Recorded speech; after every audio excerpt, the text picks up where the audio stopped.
The wind off the Pacific carried salt and rust. That was all Coronado Naval Amphibious Base offered at dawn.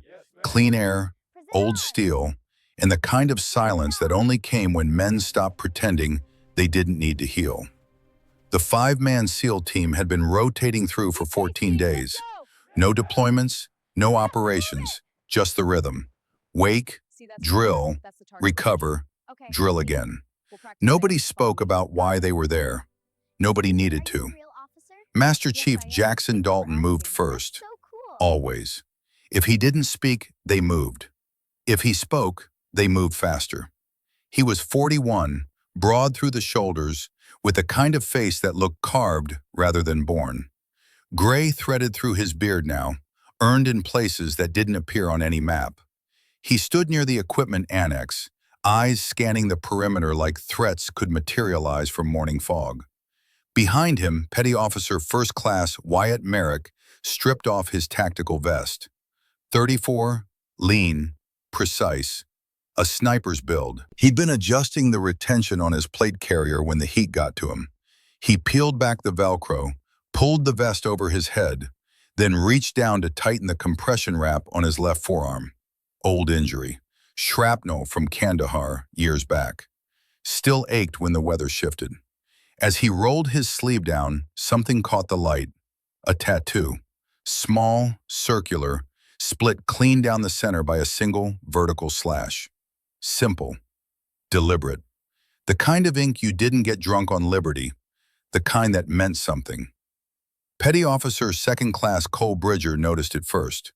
32, built like he'd been assembled from spare truck parts.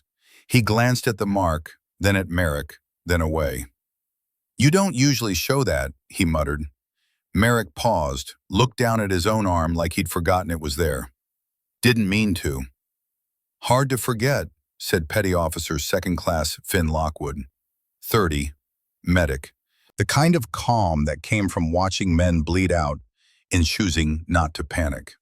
He was checking his med kit, inventorying supplies he'd inventoried 3 times already, but his eyes had drifted to Merrick's forearm. Nobody laughed. Nobody needed to. It wasn't a unit tattoo. You couldn't find it in any manual, any log, any official record. That mark belonged to 6 people in the world. 5 of them were standing in that gravel lot. The 6th was gone. They'd gotten it after passing through a joint selection program so classified it didn't have a proper name. Just a year, 2017, and a fire team bonded through operations that would never be acknowledged. They called it Obsidian. Not because it sounded cool, because obsidian was black, sharp, and formed under pressure. Just like them. The woman who led them had been the reason they survived. They didn't use her name anymore, didn't need to. She was Chief when Dalton spoke about her.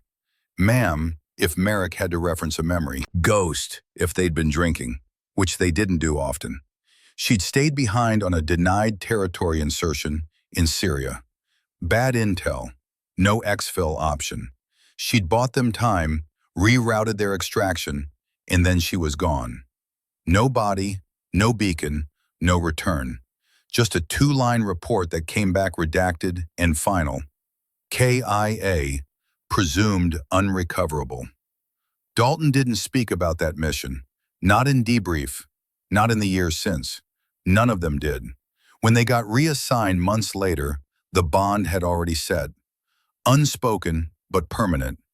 That tattoo wasn't pride, it was survival. Dalton glanced down at his own right forearm, hidden beneath long sleeves even in the California heat.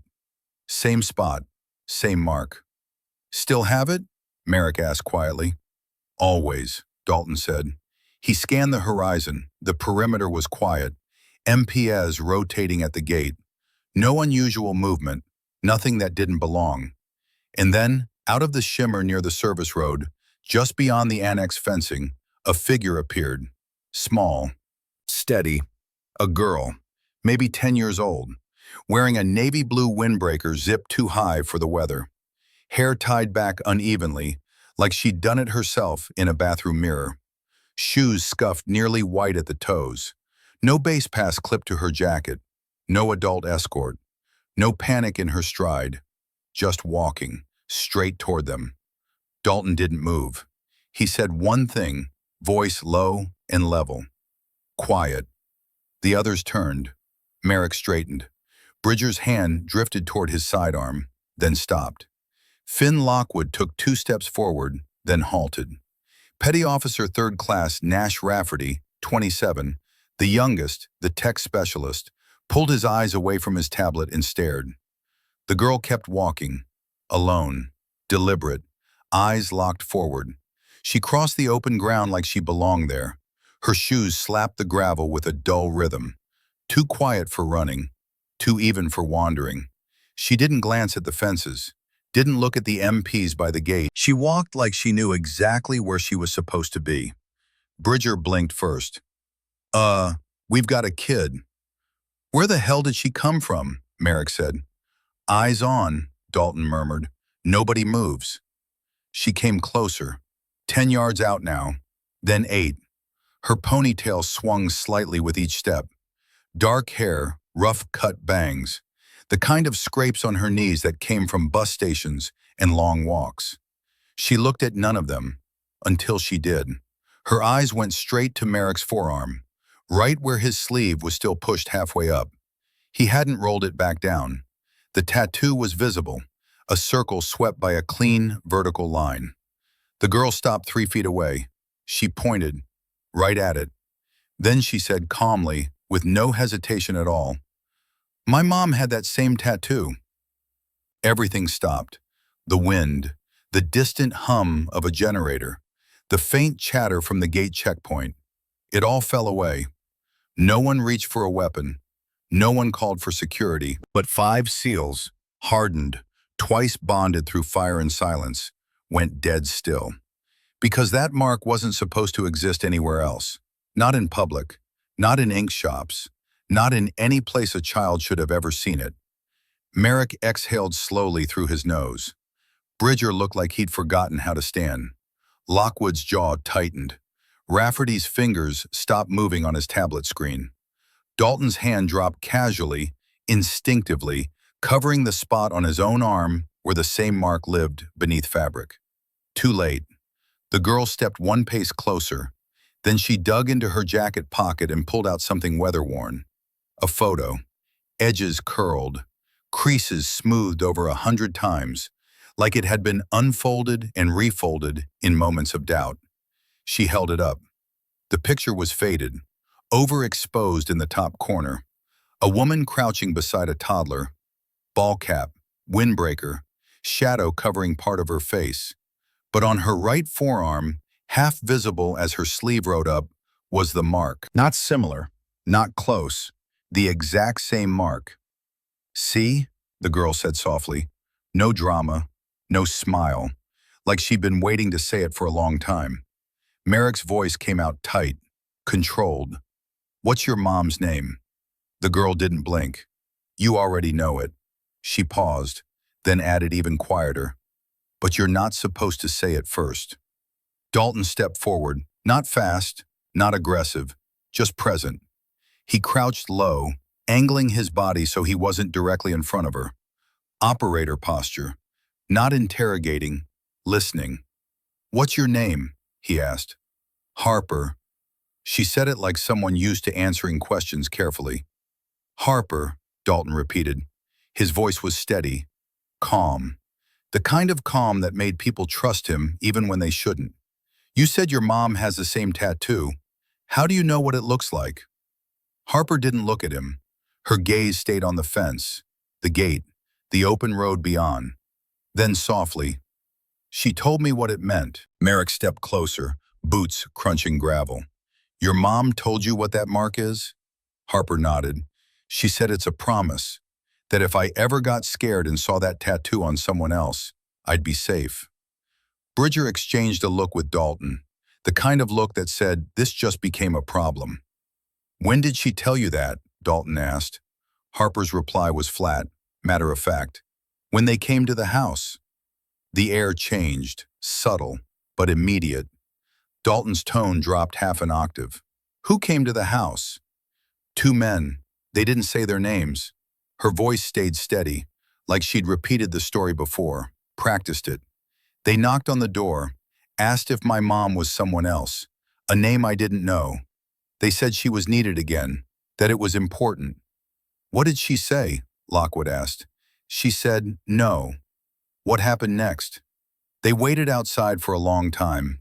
Then they left. Merrick's jaw worked. Did she tell you what to do? Harper nodded. She reached back into her pocket and pulled out a folded piece of paper. Unfolded it carefully. It was a hand-drawn map, crude but clear. Roads, landmarks. A circled location labeled Coronado, Gate 3.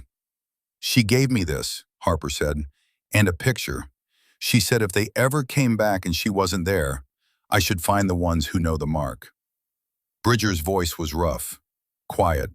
And you found us. Harper nodded again. She said to take a bus, not to ask anyone for help, not to talk to police, just get here. She looked up at Dalton. She showed me the gate on a map, said if I found this base and showed the mark, someone would understand. Dalton stared at the horizon. His jaw was tight, controlled. When was this? 3 days ago, Harper said. She hasn't come back yet. A beat passed, the kind of silence that only came when truth landed too hard to move around. She said if they catch her, Harper whispered, I'll never see her again. Nobody spoke after that, because they'd all read enough redacted reports to know what that meant. And this time, it wasn't just a rumor in a briefing room. This time, the ghost had a daughter. They didn't huddle. SEALs don't huddle. They realigned. Dalton motioned with 2 fingers, barely visible, and the team moved. Not far, just enough to create space around Harper without closing her in. Merrick and Bridger drifted wide, forming a loose perimeter. Rafferty held back by the fence line, watching for any eye that didn't belong. Lockwood stayed close, but not crowding. Dalton remained kneeling, low, non-threatening. That mark, he said quietly. Your mom ever say what it was for? Harper nodded slowly. She said it meant she trusted someone enough to be carried by them, or to carry them, that it only belonged to people who would never leave someone behind. Merrick exhaled once, sharp, like a lung punch he hadn't braced for. Dalton looked up at him. No words exchanged, just memory, just the weight of a promise made 6 years ago in a desert that didn't appear on maps. Then Dalton stood, turned to face the others. Check perimeter, he said quietly. Assume this wasn't random. They didn't question it. They never did. When he turned back to Harper, he crouched again. Lower this time. Not because she was a child, because she was carrying classified memory in the shape of a story no one else was supposed to tell. That tattoo, he said, it was from a team, not a unit, a team inside a team. 6 of us, 1 leader. We ran black inserts for over 2 years. No leash, no paper trail, just deep sights, hard pulls, and full deniability. Harper looked up at him. Her eyes were calm, too calm for 10. You said 6, you're only 5. Dalton nodded. The 6th was your mother. She said she saved you. Dalton didn't blink. She did. Bridger walked up, rubbing the back of his neck like he was trying to keep emotion from reaching his shoulders. She's the reason we're still here, he muttered. Dragged Merrick out with 2 vertebrae blown and half a radio. Blew the exit behind her and bought us time to extract. She didn't come back, Harper said. Not a question, a confirmation. No, Dalton said. She didn't. He stood fully now. The others gathered without needing to be called. The mission went off-grid, Merrick said.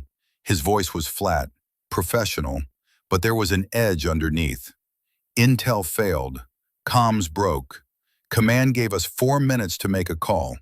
We had no visual on her position. We were forced out. She stayed behind to block pursuit, Bridger added, covered our exfil with suppressing fire, held them off long enough for us to reach the bird. Recovery was sealed within 24 hours, Dalton finished. Official line was unrecoverable. Report was 2 sentences long. her name redacted from the after-action review. She told me, Harper said. Her voice was low, steady. They made her vanish. The wind kicked dust off the gravel. Merrick looked at Dalton, then back at the girl. If she's alive, Merrick said carefully, this isn't about bringing her home. Bridger nodded once. This is about making sure she stays erased. No, Dalton said. His voice had changed, lower, slower. The voice he used when the mission shifted from recon to direct action. This is about who ordered it. Dalton didn't waste time. He turned and walked back toward the Annex utility post, unclipping the comm handset without looking down. The others watched him, waited. Base Ops, this is Annex 2, he said calmly. Go ahead, Annex 2. Unverified miner at our location. Civilian. Close holding for accountability. Stand by while we verify status. A pause on the other end. Copy that. Do you require MP detachment? Dalton didn't hesitate. Negative. We'll notify if escalation is needed. Maintain current watch. Understood. Logging now. He clicked the radio off and looked over his shoulder. Merrick was already at Harper's side, crouching. Not to comfort, to narrow the gap. To make the world smaller and safer. You said your mom told you what to do if something happened, Merrick said. Did she give you a phrase? Something specific? Harper looked up, hesitated, then said quietly, circle split, one cut, no leash. The air stilled again. Dalton's spine locked. Bridger's eyes widened, then slowly dropped to the ground like he just heard a name he wasn't supposed to remember. Lockwood stopped moving entirely. Rafferty looked up from his tablet, mouth open. That phrase hadn't been said in years. It was a fallback code their leader used during pre-mission briefings. Not for command, for them. A reminder of what they were, what they promised. Circle, the team. Split, the mission. One cut, clean, no compromise. No leash, no oversight, no limits, no one to pull them back. Dalton stepped back toward the group. His voice was low now, tight. That's not coincidence. Nope, Merrick said. She's not making this up, Bridger added. Nope, Lockwood agreed. Bridger swallowed. So what do we do? Dalton looked down at Harper. Her legs didn't swing. Her hands were still in her lap. She hadn't flinched once since arriving. Hadn't cried. Hadn't begged. Just delivered the message and waited for them to decide. He crouched just low enough to meet her eyes. Where's your mom right now? She said she'd be near the port, Harper answered. In a truck, white. She couldn't move much. She's waiting, but she said she wouldn't wait long. Dalton nodded once, stood, looked over his team. Let me make this clear, he said.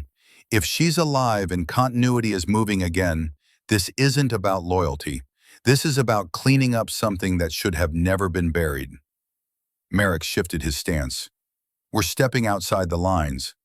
Dalton stared at him, hard. We stepped outside the lines the moment she pointed at that tattoo. No one argued. No one hesitated. They moved as one. Gear loaded. Comms silent. Boots hitting gravel without a single word spoken too loud. Just 5 men and 1 girl, headed toward the one person they were never supposed to see again. And for the first time in years, they weren't following orders. They were correcting history. The staging lot near the port of San Diego was quiet at this hour. Rows of long-haul containers sat stacked like forgotten memories. No movement, no chatter, just the creak of metal when the wind shifted, and the distant hum of refrigerated units keeping cargo cold. The sun had climbed higher now, but the shadows between containers stayed deep. Dalton's team moved in low-profile formation.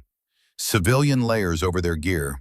No unit patches, no identifiers. The convoy vehicle, a nondescript Ford Explorer borrowed from base motor pool, had been left 2 blocks behind, tucked between a warehouse and a chain-link fence. They moved on foot now, boots replaced with running shoes, plate carriers hidden under loose jackets. Concealed Glock 19s at the waistband, suppressors threaded and ready, but not attached. Not yet. Harper walked beside Merrick. Her steps were exact, not hesitant, not rushed, like she'd been taught how to move without drawing attention, but hadn't been told why. Merrick kept one hand near her shoulder, not touching, just close enough to guide if needed. They saw the truck before she did. White Ford F250, unmarked, dusty, parked against the loading dock edge with its nose angled toward the far exit lane. Engine off. Driver's side window cracked 2 inches. The woman in the driver's seat wore a contractor's windbreaker, navy blue, and a ball cap pulled low enough to shadow her face. Her hand rested on the steering wheel like she was still mid-shift, waiting for a foreman to wave her through. She didn't look up until she did. Her eyes moved once across the open lot, slow, methodical. Then they locked onto them, onto Harper. No reaction, no alarm, just a pause, a calculation, the kind of assessment that came from years of reading terrain and threat boards. Then her voice, flat and sharp. "You shouldn't have brought her here." Merrick stopped cold. Harper broke away before anyone could stop her, jogging forward. But the woman didn't open her arms, didn't flinch. She simply stepped out of the cab. 5'8", light frame, worn boots with scuffed toes. Every motion stripped of excess, like even her fatigue had learned not to waste energy. And then Dalton saw it. Her sleeve rode up as she reached down to steady Harper. There it was, faded, same size, same shape. A circle split down the center by a single vertical slash. Scar tissue crisscrossed around it. Burns, shrapnel, something that had torn through skin and healed wrong. His throat clenched. Behind him, Rafferty whispered, "No fucking way." But she didn't smile, didn't ask for forgiveness, didn't explain. She looked at the team like she already knew the odds, the angles, the extraction windows. Like she'd been running probabilities since the moment Harper walked onto that base. "I told her," the woman said, her hand resting briefly on Harper's shoulder. "If she saw the mark, she should find the ones who would remember." "She did," Dalton said quietly, "and we do." The woman touched Harper's shoulder once, lightly, then pulled her close for just a second. Not long, just enough. "She's smarter than me," she said. Didn't flinch once. Bridger finally stepped forward. His voice came out rough, uncertain. "Chief, is it really?" She cut him off with a glance. Not angry, not warm, just iron. "I don't know what you think this is," she said, "but I didn't come here to get rescued." Merrick asked the question they were all thinking. "Then why?" "Because my lungs are shutting down," she said, "and I can't keep moving. They're close." Dalton's voice was gravel. "You led them here." She nodded. "On purpose." The lot was still quiet. The trucks hadn't moved. The dock road was empty. That silence should have felt safe. It didn't. Bridger picked up on it first. His head snapped slightly left. Then he stepped half a pace behind a shipping container like it was casual, like he just noticed something interesting in the distance. "Two men," he said quietly into his throat mic. "Dark jackets, clean shoes, no weapons visible, walking like they're supposed to be here." Dalton saw them too. 2 figures moving across the lot. Not fast, not slow, just confident. The kind of confidence that came with badges and authority they didn't need to show. He didn't signal. He didn't have to. The squad shifted in unison, shoulders squaring subtly, eyes tracking, hands low, no aggression. Not yet. The woman didn't turn. She felt them coming before anyone else did. She always had. The taller one spoke first. Mid-40s, square jaw, expensive watch. "Ma'am," he said, voice polite, crisp, the sound of paperwork and precision. "You've been flagged for relocation." The woman didn't move, didn't flinch. Her hand stayed on Harper's shoulder. "I'm not under active commission." "You're still under continuity clause jurisdiction," the man said. Article 12. I didn't sign a reactivation. You didn't have to. Behind her, Harper's hand found Merrick's sleeve, small fingers curling into fabric. The second man stepped closer, younger, 30s, leaner. His eyes scanned the team, clocking each one, assessing. This doesn't have to be difficult, he said. You'll be treated with respect. We understand the service you provided, but you've been exposed. We're here to secure you before that becomes a problem. She finally turned. Not quickly, not defensively. She turned like she'd been waiting for this moment, like she'd rehearsed it in her head 1,000 times. The first man's voice softened, almost kind. Let's not do this in front of your child. That was his mistake. She moved one step sideways, into the truck's blind zone. Her elbow clipped the door frame just hard enough to pop it outward. The edge struck the taller man square in the ribs. He folded forward instinctively, air knocked out, diaphragm spasmed. She used his momentum to pivot, grabbed his wrist as he reached to steady himself, dropped her weight, sent him sprawling across the gravel. The second man reached for his belt. Wrong choice. She closed the gap, shoulder into his chest, rotated with him, used his own mass against him. They went down together, and the sound of the zip tie snapping was soft. But the snap of his knee hitting the concrete wasn't. 4 seconds. That's how long it took. Not one punch thrown, not one curse spoken. By the time she stood, both men were down, conscious, breathing, but subdued. One disarmed, one restrained with his own cuffs. Dalton hadn't moved. He didn't need to. Merrick had already stepped in, casually turning a crate toward the walkway to block visual lines from the road. Rafferty was pulling a signal jammer from his pack, cutting the closest CCTV camera feed. Bridger was keeping Harper close, hands over her shoulders like this was just another Tuesday. Lockwood crouched low, checking the two men for injuries. Professional. Clinical. The woman reached down, took one item from the first man's jacket. A phone. Secure issue. Still unlocked. She held it up. This is your chain of custody. Then she tossed it to Dalton. He caught it, read the screen once. Encrypted messaging app. Active chat logs. Contact labeled Director-1. Merrick stepped forward quietly. You just declared war. She didn't look at him. Her eyes stayed on Dalton. No, she said. I just ended it. The admin liaison office sat above the vehicle lot in a glass-paneled corner unit. Detached from command but never far from the decisions that got people buried. The walls were beige. The furniture was standard issue. The framed commendations were perfectly aligned. Everything about it screamed bureaucracy, the kind that moved slow and ground people down. Charles Briggs was already standing when they entered.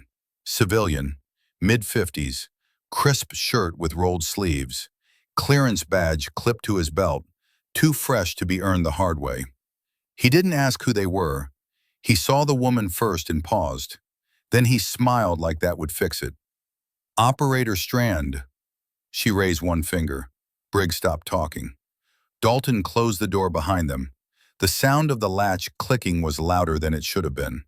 Merrick moved to the side wall, leaned just enough to suggest this wouldn't take long. Bridger positioned himself near the window, arms crossed.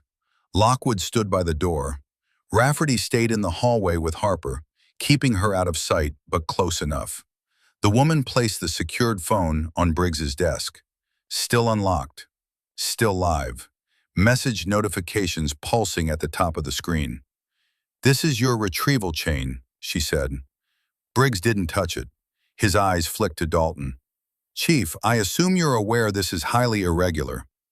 She's not in your custody, Dalton said. His voice was flat, professional.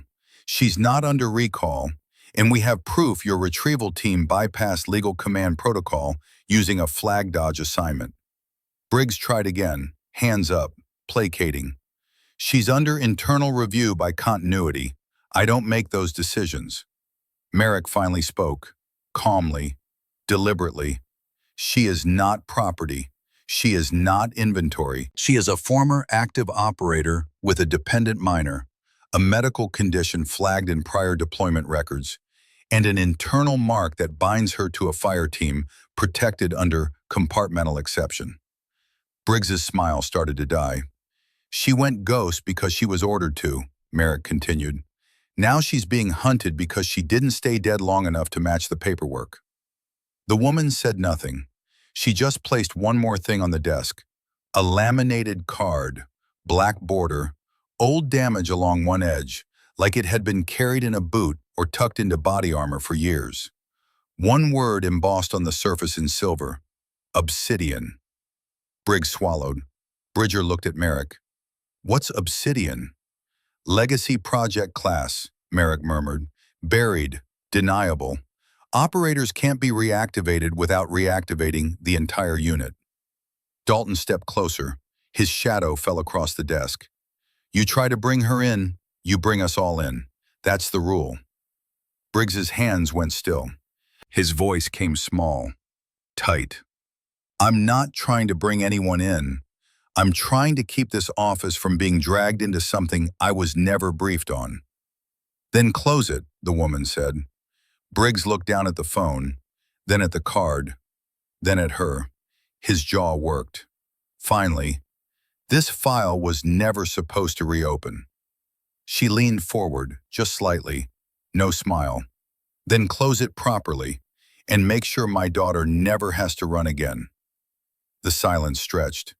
Briggs reached for the phone, hesitated, then pulled his hand back like it had burned him. I'll need authorization, he said. From who? Dalton asked. Someone higher than me. Then get them. Briggs picked up his desk phone, dialed a number from memory. The wait felt longer than it was. When someone answered, he spoke quickly, quietly, hung up. 2 hours, he said. Someone's coming. They didn't leave the building, didn't take the risk. Dalton positioned the team in a conference room 3 doors down. Windows facing the parking lot. Single entry point. Lockwood stayed with Harper, keeping her calm, keeping her quiet. Rafferty monitored radio frequencies, watching for chatter. Bridger checked weapons. Merrick stood by the door. The woman sat at the far end of the table, hands folded, face unreadable. She hadn't said much since they left Briggs's office. Just watched, calculated, waited. Dalton sat across from her. You knew this would happen. She didn't look at him. I knew something would happen. You could have stayed gone. No, she said. I couldn't. Why not? She finally looked up. Her eyes were tired, the kind of tired that came from carrying weight for too long. Because he's dying. Who? The man who gave me that card. She nodded toward the obsidian card, now sitting on the table between them. Master Chief Garrett Thorne. He's at VA Hospital San Diego, under a false name, dying from the same thing I am. She tapped her chest. Lungs, Syria, chemical exposure from whatever they used in that ambush. Merrick turned from the door. Thorne's alive? Barely. We were told he died 3 years ago, Dalton said. His voice was harder now, sharper. Funeral, flag, full honors. They lied, she said simply. Same way they lied about me. Continuity program gave him the same choice. Disappear or the team dies. He chose to disappear. Took a new identity, George Morrison. Moved to a VA facility under deep cover. Stayed quiet for 6 years. Until you came back, Bridger said. Until I applied for medical treatment, she corrected. I used my real name, triggered the system. They came for me. Then they went for him. Told him to sign a termination order for my legacy status. He refused. So they're moving to retrieve him permanently. Lockwood stood. How long does he have? Weeks, maybe less. Dalton leaned back. That's why you're here, not just for Harper, for him. He saved my life more times than I can count, she said. Taught me everything I know. I'm not letting him die in a black site because some bureaucrat wants to clean up old paperwork. The door opened. Rafferty leaned in. We've got company, black sedan, 2 occupants, federal plates. Dalton stood. Briggs's authorization? Or something worse? They moved back to Briggs's office. The woman walked in first. No hesitation. Harper stayed in the hallway with Lockwood, out of sight but listening. The man who entered behind Briggs was older, late 50s, silver hair cut military short, expensive suit that fit too well to be government issue. He carried himself like someone used to being obeyed. His eyes scanned the room once, cataloging faces, positions, threat assessments. "Commander Strand," he said, not a question, a confirmation. She didn't respond. He looked at Dalton, at Merrick, at Bridger, then back to her. "My name is Director James Caldwell. I oversee continuity program operations for the Eastern Pacific Theater." "I know who you are," she said. Caldwell smiled. It didn't reach his eyes. "Then you know why I'm here. To bury me again? To offer you a resolution." He set a briefcase on Briggs's desk, opened it, pulled out a file folder, placed it in front of her. She didn't touch it. "Full medical coverage," Caldwell said. "Experimental treatment for pulmonary fibrosis. Top specialists, zero cost. New identity for you and your daughter. Relocation to a secure area. Schooling, stability." "In exchange for what?" Merrick asked. Caldwell didn't look at him, kept his eyes on her. "Silence, permanent. You never speak about Syria, about Obsidian, about what you saw. You sign a binding, non-disclosure agreement. You accept the terms. You disappear again. But this time, comfortably." She stared at the folder, then at him. "And if I refuse?" Caldwell's expression didn't change, but something shifted in his posture. He glanced at the window, then back at her. "Then I classify your daughter as a security risk. She's heard too much, seen too much. Protective custody becomes indefinite." The temperature in the room dropped. Dalton stepped forward. "You're threatening a child." Caldwell finally looked at him. "I'm protecting national security. There's a difference." Merrick's hand moved toward his waistband. Bridger shifted his weight.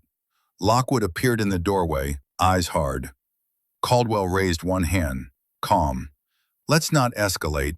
I have 6 tactical operators in the parking lot, snipers on 2 adjacent buildings. You're outgunned and outmaneuvered. This doesn't have to end badly. Sign the agreement. Take the deal." Everyone walks away. The woman reached for the folder, opened it, read the first page, then the second. Her face gave nothing away. She flipped to the signature page, stared at it. Then she closed the folder, pushed it back across the desk. "No." Caldwell's jaw tightened. "Commander, be reasonable." "I've been reasonable for 6 years," she said. "I stayed silent. I stayed hidden. I became someone else. I let you erase me. And now you want me to let you erase my daughter too." She stood. "No." Caldwell stood as well. "Then you leave me no choice." She reached into her jacket pocket, pulled out a phone, different from the one she'd taken from the retrieval agent, older, simpler. She placed it on the desk, tapped the screen once. A recording played, Caldwell's voice, clear, unmistakable. "Then I classify your daughter as a security risk. Protective custody becomes indefinite." She tapped the screen again, stopped the playback.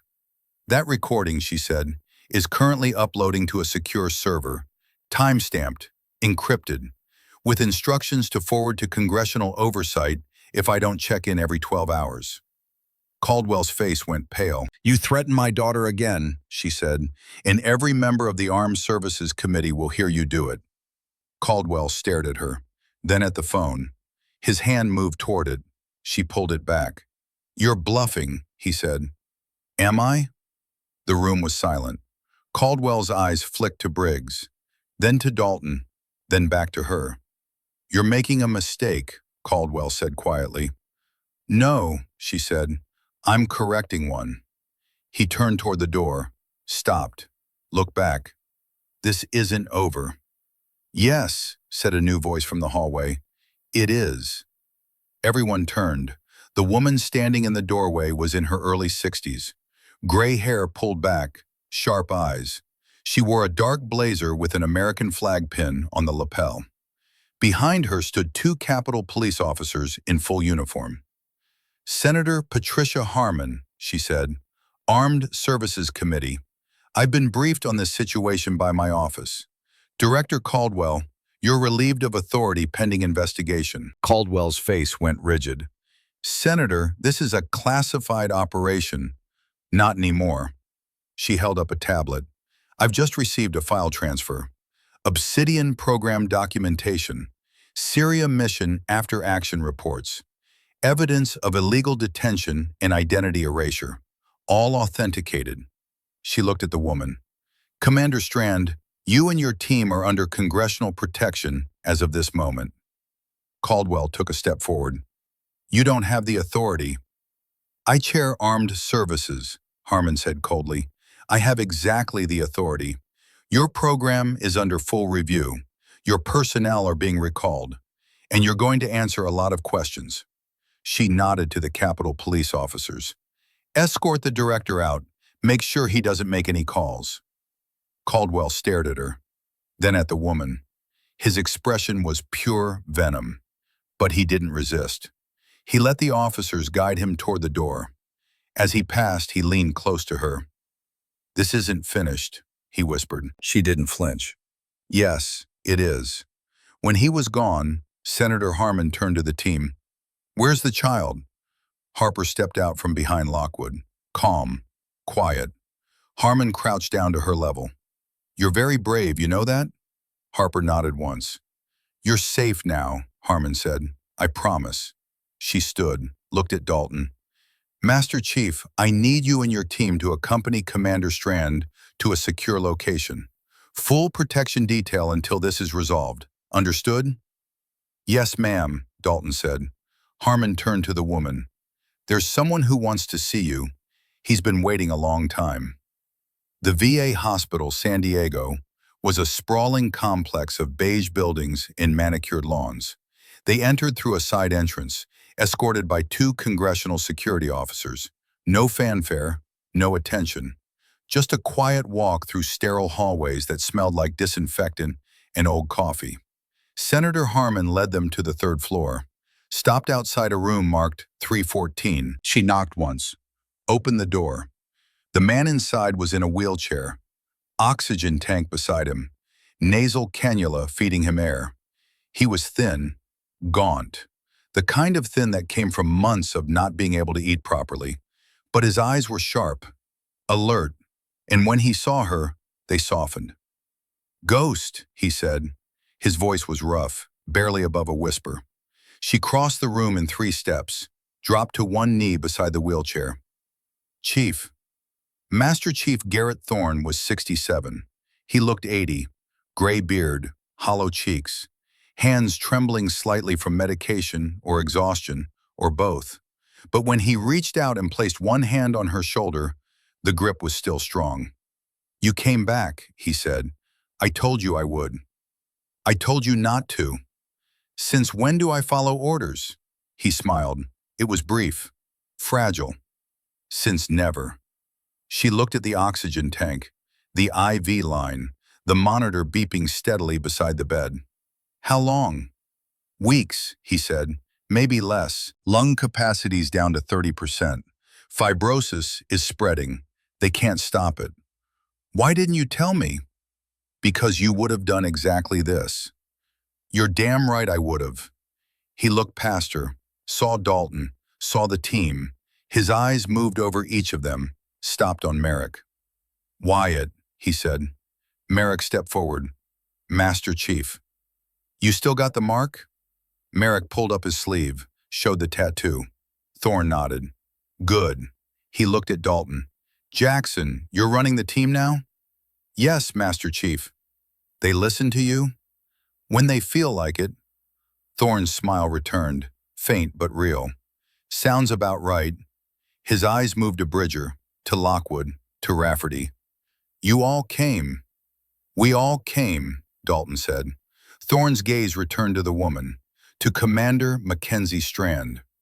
They tried to make me sign the termination order, said if I didn't, they'd classify you as a threat, eliminate you quietly. I told them to go to hell. I know. They sent retrieval teams. I know that too. And you're still here.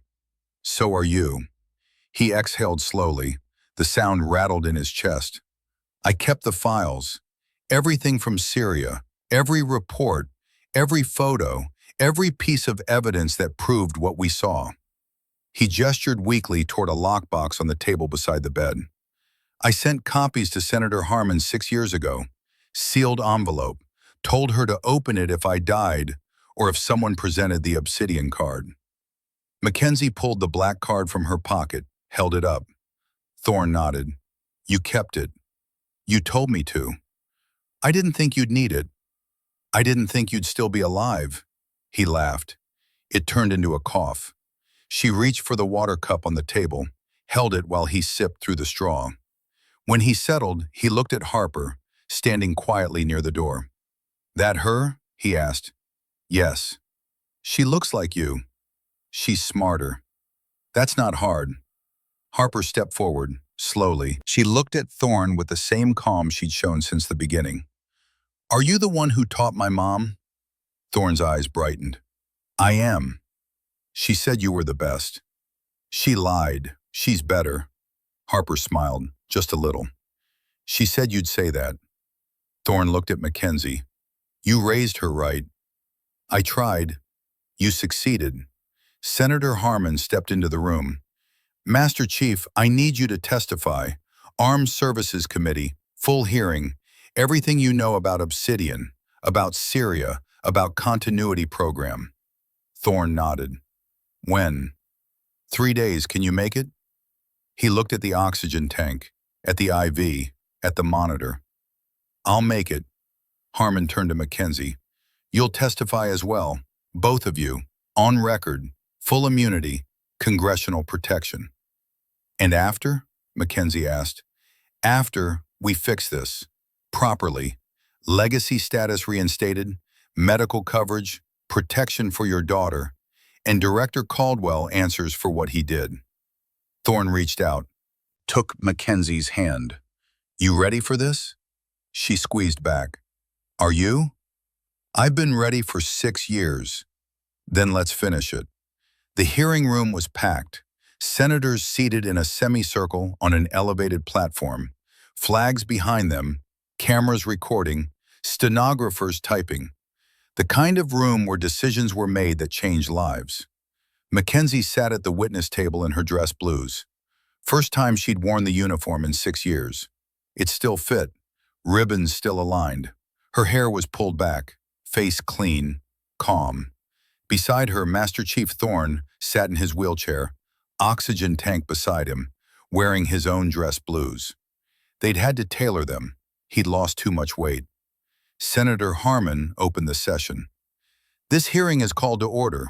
We are here to review evidence regarding classified operations conducted under the Obsidian program between 2017 and 2019, and subsequent actions taken by the Continuity Program. Master Chief Garrett Thorne, please state your name and rank for the record. Thorne leaned toward the microphone. His voice was weak but clear. Master Chief Garrett Allen Thorne, United States Navy, retired. Commander Strand, please state your name and rank.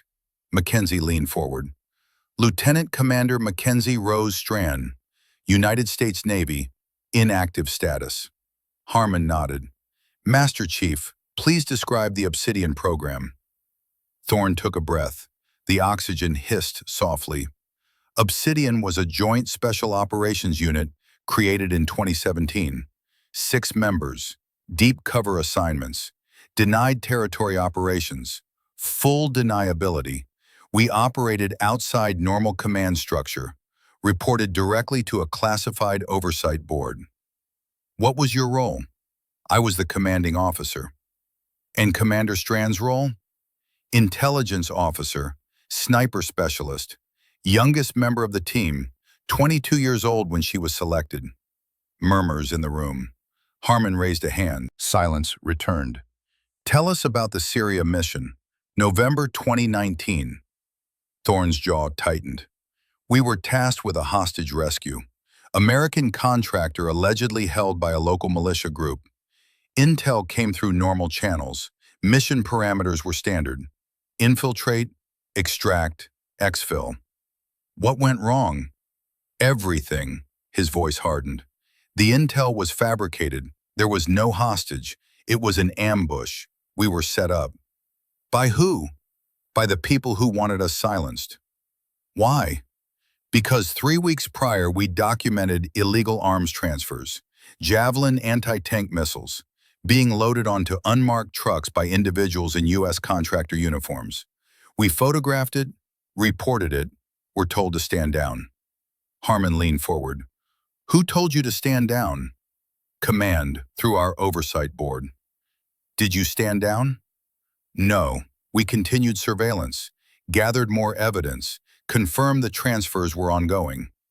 And then we got the Syria mission. We knew it was wrong. The intel didn't match. The timing was suspicious. But orders are orders. We went anyway. He paused, breathed, continued. The ambush happened 30 minutes after insertion. RPGs, small arms fire, chemical agents deployed. We were pinned. No exfil option. Command went silent. We were on our own. Mackenzie spoke for the first time. Her voice was steady. Master Chief ordered us to fall back, establish a defensive perimeter. But we were surrounded. 5 men, 1 woman, against an estimated 40 hostiles. We didn't have the firepower to break through. What did you do? Harmon asked. I volunteered to stay behind, provide suppressing fire while the team extracted. Master Chief Thorne, did you approve this? Thorne's voice broke, just slightly. No, I ordered her not to. She did it anyway. Why? Mackenzie answered. Because it was the only way they'd survive. I had the rifle, the position, the skill set. I stayed, they left. That was the deal. What happened next? I engaged from elevated position. Barrett M82 50 caliber sniper rifle. 11 confirmed kills. Suppressed enemy advance long enough for the team to reach extraction point. Then I detonated charges to collapse my position and deny enemy access. You were captured? No, I evaded for 48 hours. Then I was extracted by unmarked helicopter. No insignia, no identification, taken to a black site, held for 72 hours, then given a choice. What choice? Accept identity erasure and relocation, or my entire team would be terminated for witnessing classified operations. The room erupted, senators talking over each other, cameras flashing. Harmon banged the gavel. Order! Order!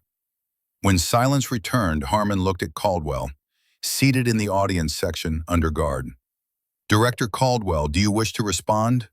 Caldwell stood. Senator, those operations were classified for national security. Illegal arms trafficking is not national security, Harmon snapped. It's criminal activity, and using black programs to cover it up is a violation of every oversight statute we have. She turned back to Mackenzie. Commander, what happened after you accepted the terms?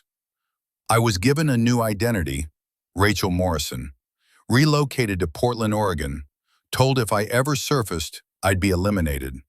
I stayed quiet, raised my daughter, lived under the radar. Until I applied for medical treatment at the VA, used my real name, triggered a database flag. Retrieval teams were dispatched within 48 hours. And Master Chief Thorne? Thorne answered, same deal, same terms. I took the name George Morrison, relocated here, stayed silent. When Commander Strand's flag triggered, they came for me too. Demanded I sign her legacy termination order. I refused. Harmon looked at the file in front of her. The evidence you provided confirms everything you've testified to. Satellite imagery, radio intercepts, financial records showing payments to offshore accounts. This committee will recommend full criminal investigation of continuity program leadership and all associated personnel. She looked at Mackenzie, at Thorne. This committee also moves to reinstate Commander Strand to active duty with full honors, back pay, benefits, medical coverage, and posthumous correction of Master Chief Thorne's record to reflect his true service. Thorne shook his head weakly. "I'm not dead yet, Senator." Harmon smiled. "Then we'll make it current correction." The gavel came down. "This hearing is adjourned." 3 weeks had passed since the hearing. The news cycle had moved on, the way it always did. Brief headlines about Pentagon investigations and congressional oversight, then silence. But the machinery kept grinding, quietly, systematically. Director Caldwell had been placed on administrative leave. 4 other continuity program officers had resigned. Internal reviews were ongoing, the kind of cleanup that happened behind closed doors. Mackenzie stood outside Building 77 at Coronado Naval Base, the old archives building, 3 stories of reinforced concrete and narrow windows, the kind of structure built during the Cold War when people still believed in fallout shelters and permanent records. She wore her dress blues again, full ribbons this time. The Navy Cross sat 4th from the top on the left side. Above it, only the Defense Superior Service Medal, the Legion of Merit, and the Bronze Star with V device. They'd presented the Navy Cross in a private ceremony. No cameras, no press, just Senator Harmon, a 3-star admiral, and the 5 men who'd stood beside her at the port. The citation read, "For extraordinary heroism in combat operations against enemy forces in denied territory, Lieutenant Commander Strand voluntarily remained in an exposed position under heavy enemy fire to enable the extraction of 5 teammates. Her actions directly resulted in the survival of her unit and the successful completion of the mission. Her courage and selfless dedication reflected great credit upon herself and were in keeping with the highest traditions of the United States Naval Service." They'd left out the part about being erased, about 6 years in hiding, about raising a daughter while wondering if every knock on the door would be the last one. Some things didn't fit in citations. The door opened behind her. Master Chief Dalton emerged, followed by Merrick and Bridger. They wore their working uniforms, boots polished, covers squared, professional. "Building's clear," Dalton said. "Rafferty's running final security sweeps. Lockwood's got the medical station set up in the conference room." "He doesn't need a medical station," Mackenzie said. "He needs a hospital bed." He refused. Of course he did. Dalton stood beside her, looked at the building. "You ready for this?" "No."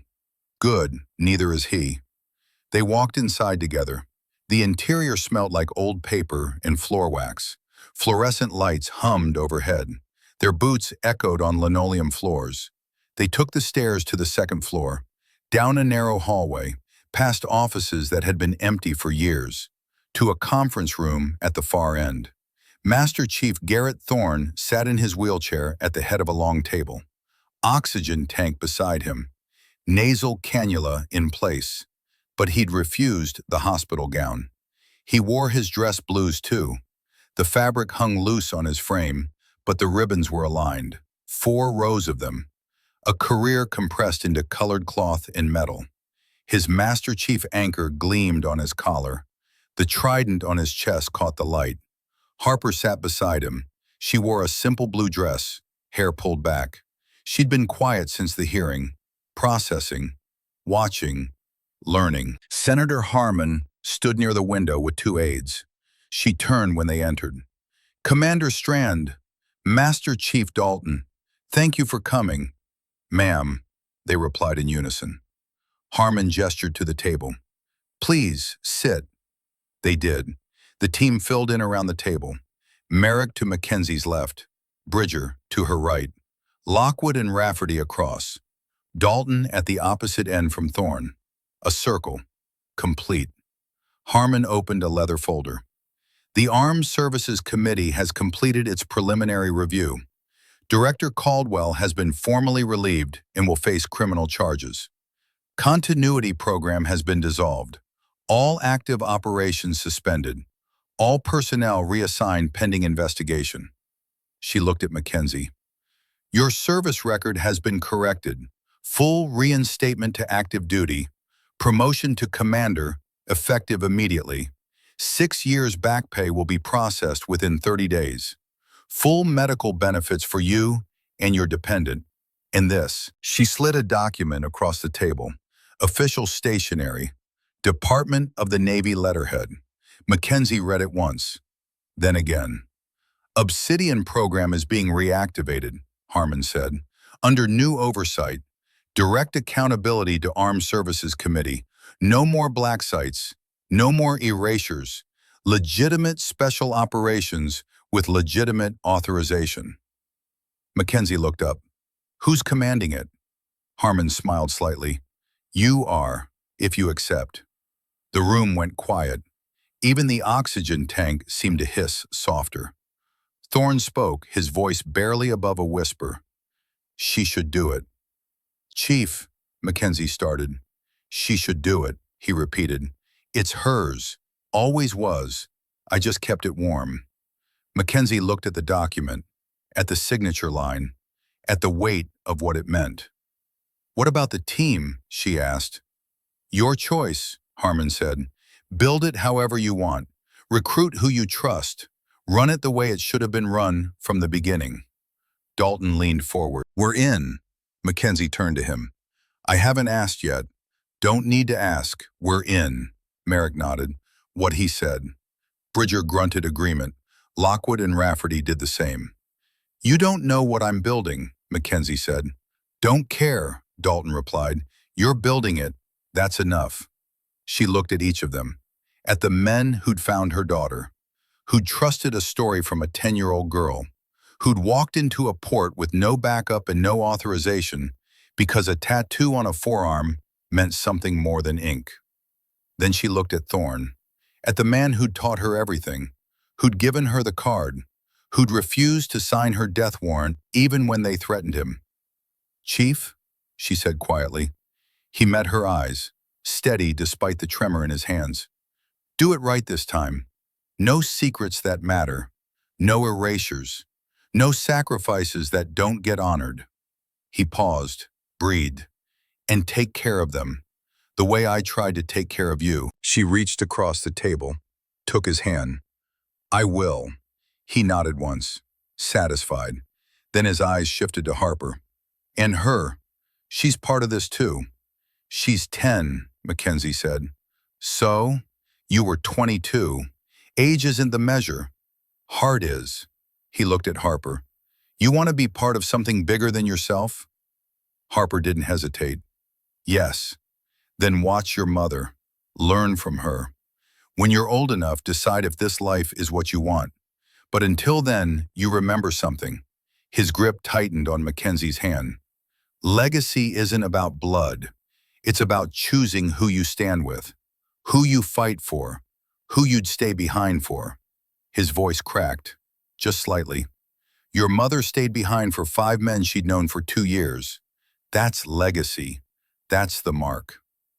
Harper looked at her mother, at the tattoo visible now on her forearm where the sleeve had written up, at the circle split by a vertical line. Can I get one? She asked. Mackenzie almost smiled. When you've earned it. How do I earn it? You'll know when it happens. Harmon cleared her throat, professional, moving forward. There's one more matter. Master Chief Thorne, the committee has approved a special commendation for actions in Syria and for preserving evidence that exposed illegal operations. Normally, this would be presented at a formal ceremony, but given the circumstances— No ceremony, Thorne interrupted. Just tell me what it is so I can say I don't deserve it. Harmon smiled. Medal of Honor recommendation, pending presidential approval. The room froze. Thorne stared at her. That's for combat, for extraordinary valor. I was the commander. I gave orders. She's the one who stayed. You gave her the choice, Harmon said. You could have ordered her to leave. You didn't. You trusted her judgment.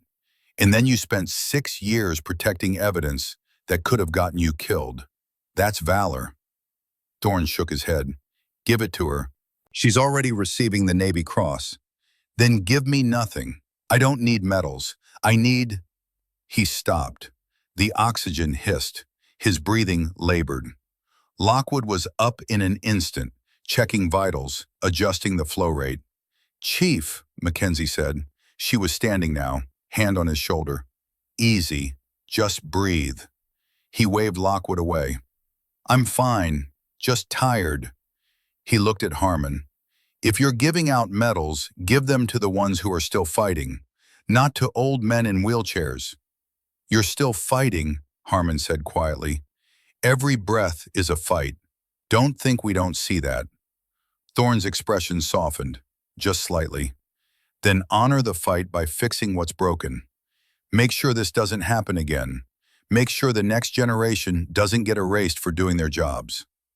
That's why we're reactivating Obsidian, Harmon said, with the right leadership. She looked at Mackenzie. Your answer, Commander? Mackenzie looked at the document again, at the signature line, at the pen Harmon had placed beside it. She picked up the pen, signed her name. Mackenzie Rose Strand, Commander, United States Navy. I accept. The ceremony was scheduled for 2 weeks later. Small, private, Coronado Naval Base, parade ground. No media, no public announcement, just the people who mattered. But Thorne didn't make it 2 weeks. He died 6 days after signing the paperwork. Peacefully, in his sleep, at the VA hospital with Mackenzie and Harper at his bedside. Lockwood had been monitoring him, had called her when the vitals started dropping.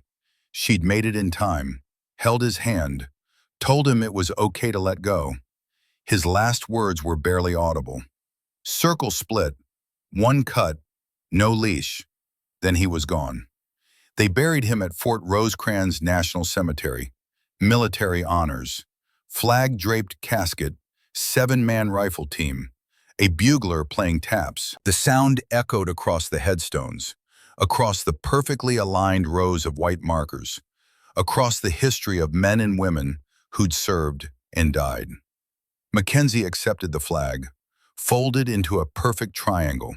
She held it against her chest and didn't cry. Not yet. Harper stood beside her, small hand gripping her mother's. The 5-man team stood behind them in dress blues. Silent. Witnesses. Senator Harmon attended. So did the 3-star admiral who'd presented Mackenzie's Navy Cross. A handful of other officers who'd known Thorne over the years. People who understood what it meant to lose someone who'd defined what service looked like. After the ceremony, after the crowd dispersed, Mackenzie stood alone at the grave. The team had given her space. Harper was with Lockwood, getting water, getting air. The sun was setting, orange light cutting across the cemetery. She placed one hand on the headstone. Simple, standard issue. Name, rank, dates of service. No mention of Obsidian. No mention of Syria, just the basics, the way he would have wanted it. I'll do it right, she said quietly. I promise. The wind picked up, carrying salt from the ocean, the same wind that had blown across the base the day Harper had walked through the gate, the day everything changed. She pulled back her sleeve, looked at the tattoo, faded now, worn, but still there, still visible. A circle split by a vertical line. Then she turned and walked back to her daughter, to her team, to the future. 4 months later, the new Obsidian program held its first selection course. 16 candidates, 8 men, 8 women, all volunteers, all screened, all willing to commit to something that would demand everything. The course ran for 6 weeks. Physical fitness, combat skills, intelligence analysis, tactical planning. But the real test wasn't physical. It was trust. Could they work as a unit? Could they rely on each other when everything went wrong? Could they make the choice to stay behind if it meant someone else survived? Mackenzie ran the course personally. No assistance, no shortcuts. She was there every morning at 0400 when they started, there every night when they collapsed into bunks. She watched them, evaluated them, pushed them until they broke or bent or proved they were made of something harder. By the end of week 4, 8 candidates had dropped. Too hard, too demanding, too much pressure. The remaining 8 pushed forward. 3 men, 5 women. They moved like a unit now, anticipated each other, covered gaps, communicated without speaking. On the final day, Mackenzie gave them the last test. Denied territory insertion, she said. They stood in a briefing room, gear staged outside, weapons loaded with training rounds. Enemy force estimated at 30. Your mission is to extract a high-value target and exfil within 2 hours. Intel is solid. Support is standing by. Questions? One of the candidates, a female Marine sergeant named Torres, raised her hand. What's the catch? Mackenzie smiled. The catch is the intel isn't solid. The support won't be there, and one of you will need to stay behind to ensure the others make it out. The room went quiet. This is the choice, Mackenzie said. The real one, not the test they give you in selection, not the hypothetical. This is what Obsidian means. Someone stays, someone goes, and you decide together who does what. She looked at each of them. You have 5 minutes to plan, then we execute. They didn't need 5 minutes, they needed 3. Torres volunteered to stay. A male Army Ranger named Booker argued he should do it. A female Navy intelligence officer named Keller said she had the skill set. They went back and forth, voices rising. Then Torres said something that ended the debate. I'm the best shot. I can hold them longest. That's not pride, that's math. The team looked at each other, then nodded. Okay, Booker said, but we're coming back for you. You better, Torres replied. They executed the mission. It went exactly as Mackenzie had warned. Bad intel, no support, ambush at the exfil point. Torres stayed behind with a sniper rifle and held off the opposition force while the other 7 extracted the HVT and reached safety. When it was over, Mackenzie walked onto the range. Torres was still in position, rifle shouldered, breathing controlled. You can stand down, Mackenzie said. Torres lowered the rifle, stood. Did they make it? They made it. Torres nodded, exhaled. Good. Mackenzie handed her a black card, laminated, embossed with a single word, Obsidian. You earned it, Mackenzie said. Torres took the card, stared at it. What happens now? Now you decide if you want the mark. The tattoo? The promise. Torres looked at her, at the commander who'd run the course, who'd pushed them harder than anyone had ever pushed them, who'd lost 6 years of her life because she'd made the same choice Torres had just made. I want it, Torres said. Then you'll get it, along with the other 7. You're Obsidian now, all of you. 2 weeks later, they got the tattoos. All 8 of them, same spot, right forearm. A circle split by a vertical line. Simple, permanent, binding. Mackenzie watched the process, didn't get hers redone. The old one was faded, scarred, worn, but it carried weight, history. She'd earned every mark on it. When they were finished, she gathered them in the briefing room. This mark doesn't make you special, she said. It makes you accountable, to each other, to the mission, to the standard. You're going to deploy into places that don't exist, do things that won't be acknowledged, make choices that will haunt you. And when it's over, you won't get parades. You won't get recognition. You'll get each other. She paused. Let it sink in.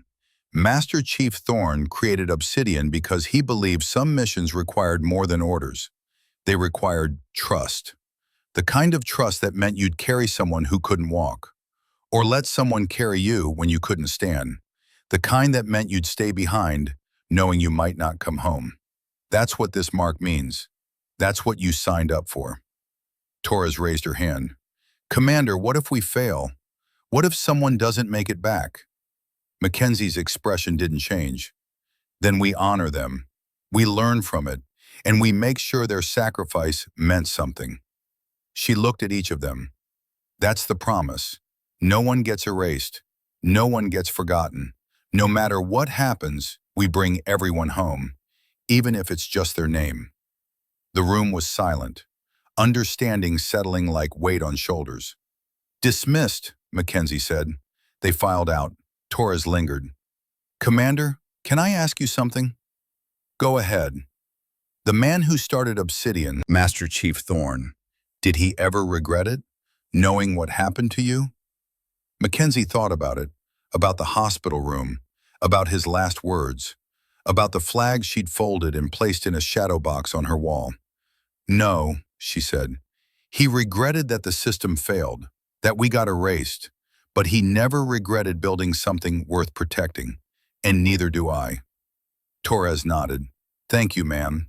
She left. Mackenzie stood alone in the briefing room. The walls were covered with maps, mission parameters, training schedules, the infrastructure of something new built on the foundation of something old. Her phone buzzed. Text from Dalton. Harper's asking when she can start training. Mackenzie smiled. Type back, when she's 18, not a day sooner. Dalton's reply. That's what Thorne said about you. Didn't stop you from joining at 22. Mackenzie stared at the phone. He was right. Thorne had tried to talk her out of it, had told her she was too young, too inexperienced. That obsidian would break her. She'd proven him wrong. Then she'd proven him right. Then she'd proven herself. She typed, tell her she can observe, but no live fire until she's old enough to understand what she's aiming at. Dalton, copy that, she'll complain. Mackenzie, let her. Complaining builds character. She put the phone away, looked at the maps on the wall, at the future taking shape, at the legacy she was building. The door opened. Harper walked in. She wore jeans and a navy blue hoodie, hair in a ponytail, 10 years old but carrying herself older, watching, learning, always learning. Uncle Jack said I have to wait until I'm 18, she said. Uncle Jack is right. That's 8 years. I know how math works. Harper crossed her arms. That's not fair. Life isn't fair. You learn to deal with it. Harper's expressions shifted. Less frustrated, more thoughtful. Mom, can I ask you something? Always. Do you miss him, Master Chief Thorne? Mackenzie sat down, gestured for Harper to sit beside her. Every day. Does it get easier? No, but you learn to carry it, the same way you learn to carry everything else. Harper looked at the maps, at the schedules, at the infrastructure of Obsidian. Is this what he wanted? I think so. He wanted something that mattered, something that didn't sacrifice people just because it was convenient. He wanted legacy. What's legacy? Mackenzie pulled back her sleeve, showed the tattoo. It's this. It's the promise that what you do matters, that the people you stand with matter, that even when everything goes wrong, you don't abandon them, you don't erase them, you honor them. Harper stared at the mark, at the circle split by a line. When I'm old enough, can I get one? If you earn it. How do I earn it? Mackenzie looked at her daughter, at the girl who'd walked onto a naval base alone because her mother had told her to trust a symbol. At the future sitting beside her, asking questions that didn't have easy answers. You make the choice, Mackenzie said, when it matters, when everything's on the line. You decide what you're willing to sacrifice for the people you care about. That's how you earn it. Harper nodded slowly, processing. Did you make that choice? Yes. Would you make it again? Mackenzie didn't hesitate. Yes. Even knowing what happened, the 6 years, the hiding, even knowing that. Why? Because 5 men are alive because I stayed. Because Master Chief Thorne lived 6 more years because I accepted the deal. Because you got to grow up safe because I made the choice I made. She touched Harper's shoulder. That's what legacy is. It's not about glory. It's about what you're willing to give up so someone else doesn't have to. Harper was quiet for a long moment. Then, I want to be like you. You already are. How do you know? Because you walked through a gate onto a military base alone. Because you trusted a stranger with a tattoo. Because you did exactly what I told you to do, even though you were scared. That takes courage. That's legacy. Harper leaned against her mother. Mackenzie wrapped an arm around her. They sat like that for a while. Mother and daughter. Commander and future. Legacy and promise. Outside, the sun set over Coronado. The same sun that had set the day Mackenzie had stayed behind in Syria. The same sun that had set the day Thorne had been buried. The same sun that would rise tomorrow on the new Obsidian team preparing for their first deployment. The cycle continued. The promise renewed. The mark endured.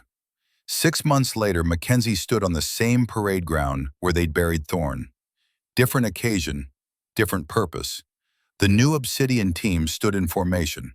8 operators, uniforms pressed, boots polished, ready. Senator Harmon stood at the podium. Today, we officially reactivate Obsidian program under new charter. New oversight, new accountability. But the mission remains the same. Denied territory operations, high-risk insertions, missions that require more than orders, that require trust. She gestured to Mackenzie. Commander Strand will lead this unit. She has earned that right through sacrifice, through service, through 6 years of silence when speaking would have been easier. She is the embodiment of what this program should be.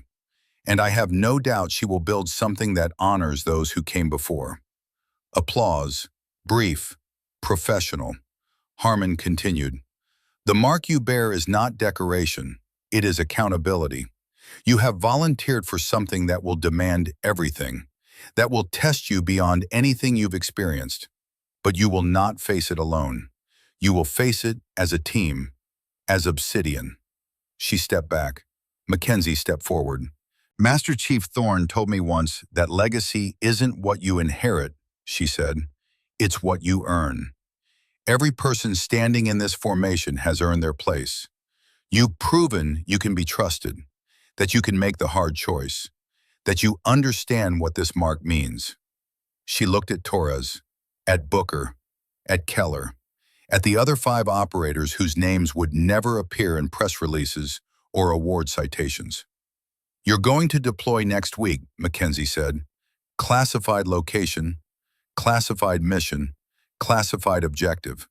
But I'll tell you this, it's real, it's dangerous, and it matters. You'll face decisions that don't have easy answers. You'll face moments where the choice is between bad and worse. And when those moments come, you'll remember why you're here. She paused. You're here because someone has to do the work that no one else can. Someone has to stand in the gap. Someone has to stay behind when everyone else goes home. That's Obsidian. That's the promise. That's the legacy. She pulled back her sleeve, showed the tattoo one more time. Circle split, 1 cut, no leash. Remember it, live it, honor it. The team responded in unison. Circle split, 1 cut, no leash. Mackenzie nodded, dismissed. They broke formation, moved as a unit toward the staging area, ready, confident, bonded. Dalton approached. They're ready. I know. You ready? Mackenzie looked at him, at the man who'd trusted a 10-year-old girl, who'd walked into a port with no authorization, who'd stood beside her through congressional hearings and burials and the reconstruction of something that had been broken. I'm ready, she said. Harper ran across the parade ground. She'd been watching from the bleachers. Now she wore a visitor badge and a smile. Mom, that was amazing. Mackenzie caught her, lifted her. You think so? I know so. When I'm 18, we'll talk about it when you're 18. Harper grinned. That's what Uncle Jack said you'd say. Uncle Jack knows me too well. Dalton walked over, ruffled Harper's hair. She's got your stubbornness. She gets that from her father, Mackenzie said. Her father wasn't stubborn, he was pragmatic. Potato, potato. They walked together toward the parking lot, the three of them, Commander, Master Chief, and a 10-year-old girl who'd started everything by pointing at a tattoo. Behind them, the new Obsidian team loaded into vehicles, gear secured, weapons locked, ready to deploy into places that didn't exist for missions that would never be acknowledged. The legacy continued, the promise renewed, the mark endured. And somewhere in a cemetery overlooking the Pacific, a headstone bore witness. Simple, standard, eternal. Master Chief Garrett Allen Thorne, United States Navy. He'd built something that mattered. He'd trusted the right person to carry it forward. He'd made the choice that saved lives. That was legacy. That was the mark. That was Obsidian. Circle split. One cut. No leash. Forever.